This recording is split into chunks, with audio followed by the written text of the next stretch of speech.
If you want to participate, contact me at ordinarywomenpodcast@gmail.com. I'm sure you have great projects to brag about. You can also follow me and message me on Instagram at ordinarywomenpodcast, on Twitter at ordinarywomenpc, or on Facebook on the page Ordinary Women. Hello everyone, and welcome to another episode of Ordinary Women. Hi Kelly, how are you? Hi, I'm good. Yeah, how are you? I'm very good too, thank you. Can you start by giving a quick introduction of yourself, please? Yeah, so I'm Kelly, just turned 29. I am from the south coast of England. It's like a little town called Shoreham, right near to Brighton. And I moved to London probably about 8-9 years ago now. And yeah, I originally was studying in Brighton, studying vocals at music college. And then I decided that I was just fed up with that. And so I came to London and started working at different music venues. Started from there. Cool. What's your favourite music venue in London? Oh, there's so many for different reasons. I really love KOKO in Camden. It's really beautiful. But then, because the first venue I worked at was Shepherd's Bush Empire, so I probably have a bit of like a love for that still. Oh, cool. I don't know them. I'll check them out. And can you tell us something unusual about yourself?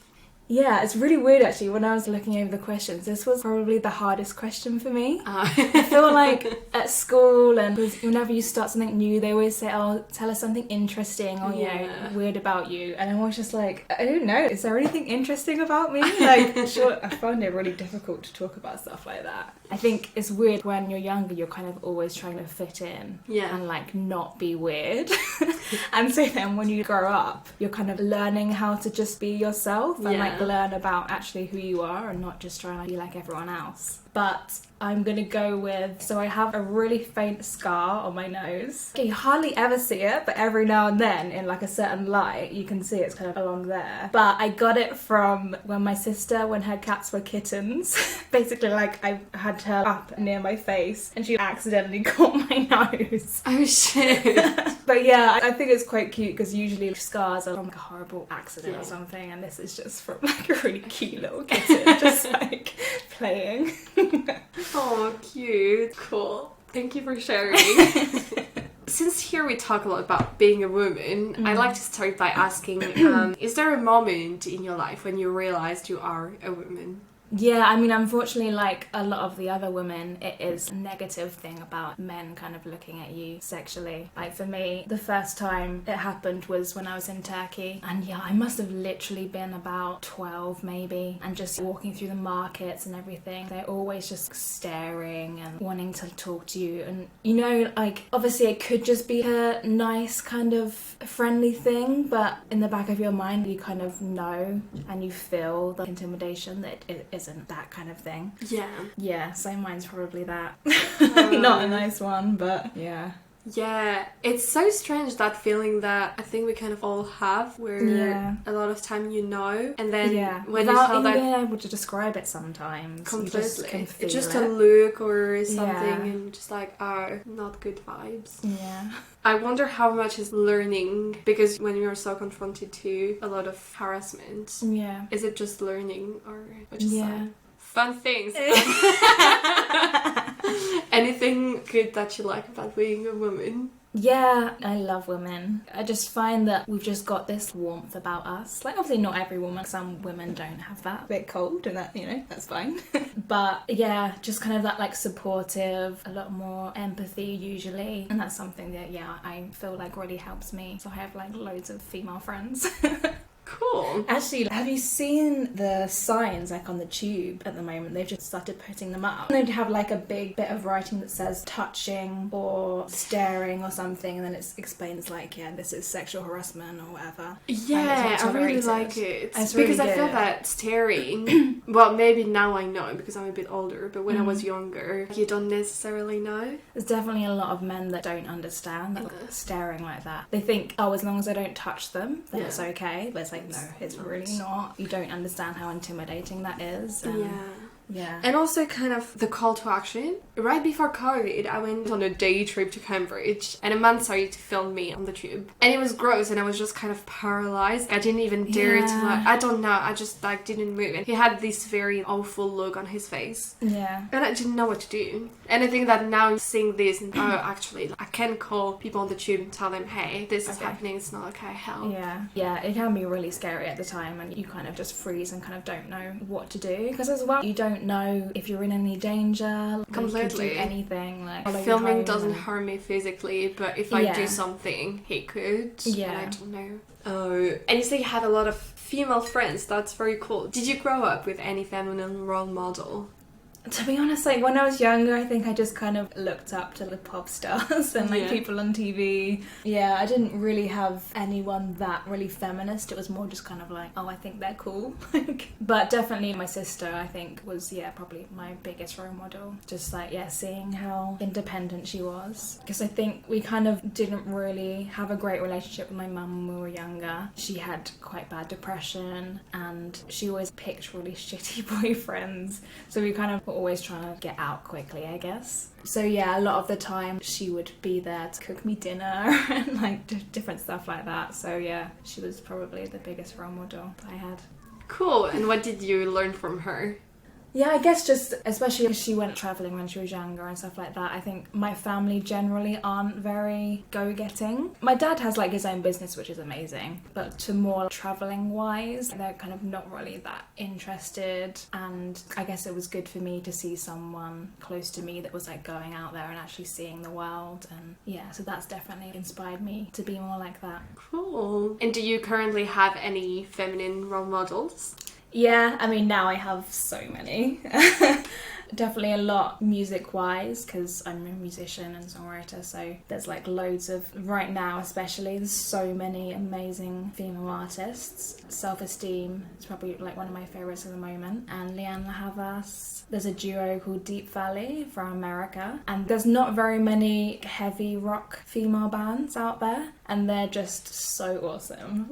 Just a guitar and drum duo, and they just rock so hard, and they're just so great. Really fierce, and definitely them. And then basically all my friends, really. I think it makes you feel like you can do stuff more when you kind of see your friends being really assertive and just, being really fearless. I think that's one thing that I'm trying to learn at the moment, is to be more fearless and more assertive and kind of take up space and not being worried about taking space up. Cool. How do you work on that? It's hard.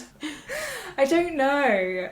Especially I think in my mind, trying to make sure I'm not guilty about things. I feel guilt quite easily. And I guess just learning more about feminism and learning about how important it is for each woman to take their space up, because then other women know that they can. Sometimes it's more of okay, I'm just gonna do this. And once you've done it, you feel more confident and gradually it kind of builds up. But it's definitely a long process. Yeah, definitely. What's the last thing that you did where you took space? Sometimes it's just little things, on the tube, just sitting in a way that you're not kind of punched in or something like that. But it's also difficult as well, because you want to take up the space on the tube, but also I don't want my legs to be touching the guys, so it's kind of that in between. I'm going to take up a bit of space, I'm going to put my arm here, but also I don't want you to touch me. Yeah. Cool. And do you think the lack of representation of women in society had an impact on you? Yeah, definitely. I think especially because I work in music. It's a lot better now, but definitely when I started, there weren't very many female promoters, or on all the festival lineups, it was just so full of so many male artists, and you kind of feel even if I am there, am I going to feel comfortable? So definitely impacted me. Yeah. And do you think it's moving a little bit? Can you say that? Yeah, it definitely is. You still see so many lineups that are full of guys, and I don't really understand how they can't see it yet. Yeah. But there's a lot more out there that are putting loads of amazing women on there, and I think women are gradually being comfortable to be on stage and being this is my space, listen to what I have to say. Completely. Oh, that's very cool. Thank you for sharing all of this. Cool. Do you want to talk about a project that you have? Yeah, when I first moved to London working in music venues and stuff, eventually I kind of got to the stage where I wanted to put on my own shows. So yeah, I started up my own promotions company where I would like book gigs at venues and yeah, book different bands for it. It was like really difficult at the start, but yeah, I really enjoyed it and kind of like developed it a lot, and yeah. So let's roll back a little bit. You say that when you arrive in London, you started to work in venues, music venues. So what were you doing then? I was just like working in like the box office. Okay. So it's just like kind of ticketing sort of stuff. But it was really cool because we would close the box office early, so we'd quite often be able to like go and see the shows after. There was one time that Prince was doing like a couple of like intimate venue sort of things, and he came to Shepherd's Bush Empire. Oh so, my god! I saw Prince, which was like incredible. Next level, cool. And how did you Did you just want to do it, and you were like, "I am gonna find a venue that needs me and do that"? Yeah, I remember when I first started it. It was kind of because. I don't know if you remember, like, the Brock Turner guy in America. He was, like, at a university, and basically he sexually assaulted this girl, and he got, like, a minimal sentence for it. Was it the guy who was, like, in a sports team, and then they were like, oh, because he's in the sports team... we don't want to, like, ruin his career and all that shit. That. And I was so angry. Yeah. And I was kind of like, I feel like I'm just not really doing anything to, like, I'm talking about feminism, but I'm not really doing anything, and because I love music I thought, okay, maybe this is like a good way of doing something that I love anyway, and kind of helping women to feel more comfortable on stage and feel like they're supported. So yeah, that's kind of what made me start it. Cool. So then how did you, so you had that idea, and then what happened? How did you do? Yeah, I mean, I knew like a couple of people anyway that were doing that kind of thing. So yeah, it was kind of just kind of getting the odd contact of like a venue, and then kind of just starting from there. I already kind of went to a lot of gigs anyway, so I kind of knew about the kind of bands that would work for different shows. And it's just contacting the venues. There's a couple of organisations that would do like free entry stuff, so they'd like give you like a budget, and then you could pay the bands, and it would be like a free entry thing, so it was kind of like a good way to get people to know about what I was doing. And then it kind of like grew from there, really. Cool. How does it work when the show pays? Do you have to like pay for the venue and then you get the money back on the tickets? So you'd pay for the venue if you need to pay for any of like the equipment, and then you'll pay the bands out of the money that you make from the tickets. Cool. Interesting. And how long was there between the first time you thought about it and the first concert you organised? Yeah, I was thinking about that because it was quite a while ago now. I don't really remember. I mean, I know I was like, I needed to find like artwork for it. So like obviously like design the logo and stuff. I found this guy through one of my friends. Like they had used him for like some band artwork. He's like living out in America. He's actually really cool. Like I don't work with him anymore because he kind of got a bit too busy. But he like designed the logo. So I don't know, probably a good like 4 months maybe. Also, I realised I didn't even ask what's the name of what is it? Like, is it a company? I mean, technically it's a company. It is a company, okay. Yeah. It's called We Can Do It. We Can Do It. Oh, yeah. That's very cool. And what makes you proud about it? I think I'm kind of most proud that I've kind of like adapted it to what I need kind of thing. Like, I started it just, putting on shows. And then I kind of felt like I needed something a bit more, so I kind of started putting out singles for bands as well. And having it as more of like a record label as well. But then I kind of gradually realised that wasn't quite for me. It's kind of a lot of pressure to put out singles for bands, especially as like they can just like break up within like a few months or something and want to like start a new band. Then you've kind of got all of these like singles that you need to get rid of, and it was kind of, for me, it was a bit too much pressure. And so now I think because of COVID and everything as well, I kind of got out of the habit of putting shows on, and I kind of thought like maybe like doing a bit of management would be kind of cool. So now I manage an artist called Lax Leal, and she's amazing. So it's nice that I didn't kind of just give up. Like I adapted it to what would work well for me and like what would make me happy and not having too much stress in my life. Cool. So many reasons to be proud of it. That's very cool. And was there anyone who had an important impact on it?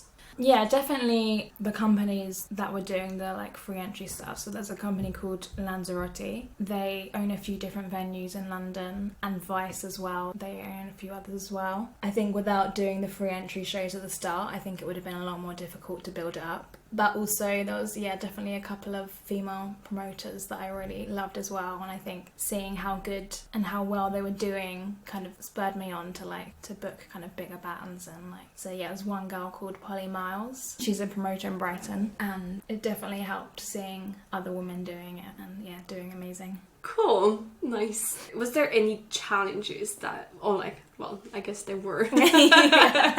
What's difficult things that you've faced?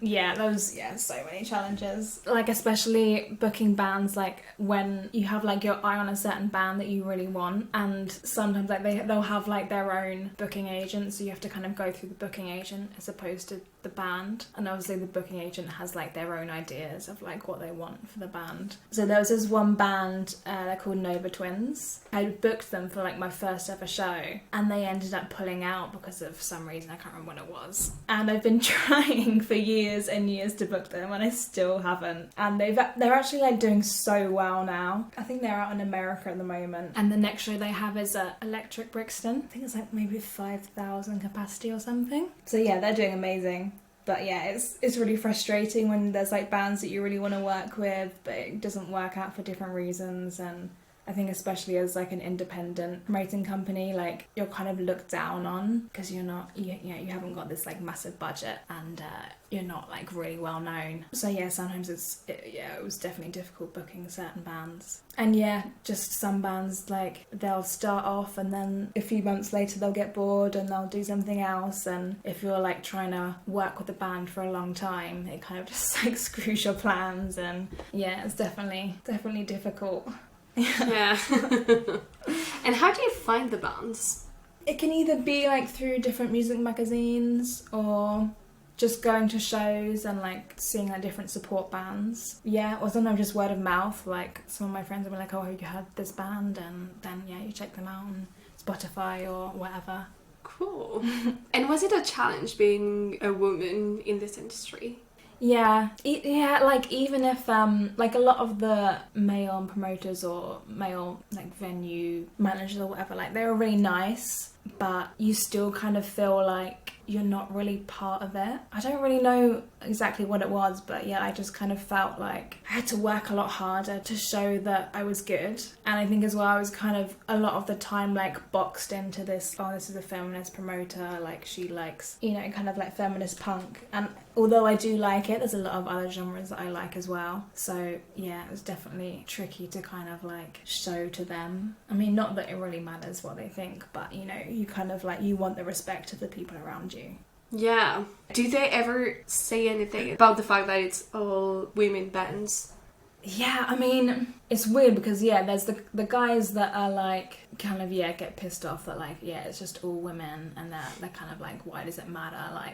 Some of them are oh, well, we don't book women bands because, they're not as good, or, there's not as many out there, and it's there is a lot out there, you just don't care to actually look for them. You're just being lazy. But then there's also some older guys that love the female bands, but why they love them, because they just want to look at them on stage, and they're there with their cameras getting all close, and it's oh, so grim. But it's such a difficult position because as a promoter, you want the artist on stage to feel comfortable, but technically them being there, unless they are literally getting in their face or being inappropriate, there isn't really much you can do. It's really difficult. Yeah. Have you ever worked with someone and then regretted it because of that kind of behaviour? I mean, it's more the audience. I think, I think most of the bands that I've worked with have all been really good. But then you do hear about certain bands. I think there's a lot of bands that have been outed because one of the guys has been sexually abusive or something. Sometimes they'll get pulled up on it and people won't book them, but sometimes they kind of get away with it. I don't really know why some do and some don't, but unfortunately it does just happen. And there's a lot of male musicians out there that are really awful guys that still are doing their thing and people still love them. Yeah. So many. Ugh. And were there things that you thought were easier than you thought it would be? Yeah, I think I always thought that working with bands would be really difficult because I thought they would all be like really arrogant and really like kind of thinking they're too cool. And obviously there's some that are like that, but a lot of them are just really decent people that just love what they're doing and yeah, just want to create music and make the world a better place. And yeah, it's really, really nice to work with them. Oh, that's very cool. And have you found it easier? Well, I don't know how much you've worked with men in bands, but do you find it easier to work with women? Yeah, definitely. Why? Just like in general, feel more comfortable, and also I just kind of get like a better kick out of it because you know that it's harder for them, and yeah, I want to support them more over the guys. Fair. Good. What's your plan next? Are you going to continue to do that? Will you restart now that COVID's fading away little by little? Yeah, so at the moment I'm working mostly on the management side, but I think I will gradually start putting shows on again, but yeah, maybe kind of not so often as I was before. How often was it before? At the start it was kind of like once a month. Oh wow. Yeah. But yeah, now I think I would like rather like think about the lineups more. I mean, I was thinking about them before, but yeah, more kind of like pick very like specific like people that I really want to work with, and yeah, so it's not kind of as much pressure, and yeah, I can just do it like within other stuff that I'm doing. Cool. Thank you so much for sharing. I don't think I have any other questions. Maybe you have something that you want to add that we didn't talk about during the podcast? Yeah, I think just generally, like especially for women that suffer from like anxiety or depression and stuff, just like, yeah, try not to feel guilty about every little thing. It's really hard to not, but I'm gradually trying to give myself a break more, and yeah, I think it definitely helps me to feel happier in my life. Obviously there's going to be things that you do wrong, and yeah, maybe you should feel guilty about it, but yeah, don't feel guilty for the little things because it's just not worth it. Definitely. Yeah. Words of wisdom. Well, thank you so much. We're reaching the end then. Thank you. And thank you for coming and for answering all my questions. Thanks for having me. It was so interesting to hear you talk. And as usual in this podcast, the guest has the very last word, so the mic is yours. So the thing I've learnt the most is to just take my time and go my own way. I think there's so much pressure on women especially to be doing certain things, and it's just, you have to live your own life, and like there's no rush to do things. I feel like I've spent a lot of my life either rushing to do something or feeling guilty that I haven't achieved that at that point in time. So yeah, I would just say just do everything in your own time, go down your own path. Your path might change so many times in your life, and you know, that's okay. You have to just go with what you feel in your gut is best for you. Life can be a real struggle. Sometimes you can feel like you spend all your time battling against something. So you need to take the best moments you can out of this life and find the beauty in the small things. I think sometimes when you're so focused on getting to a certain place at a certain time, you kind of forget to enjoy the journey. It sounds really corny, but you know, like enjoy what's around you, notice your surroundings more, really like feel yourself on the ground and enjoy the great parts in life.